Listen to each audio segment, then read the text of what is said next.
Kaepernick out to his left, throws across the field. Gore left all alone.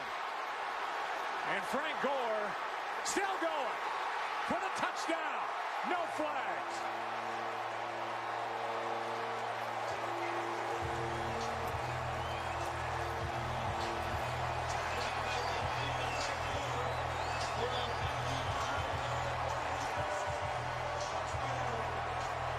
Let's get you smiling up here. How about that play?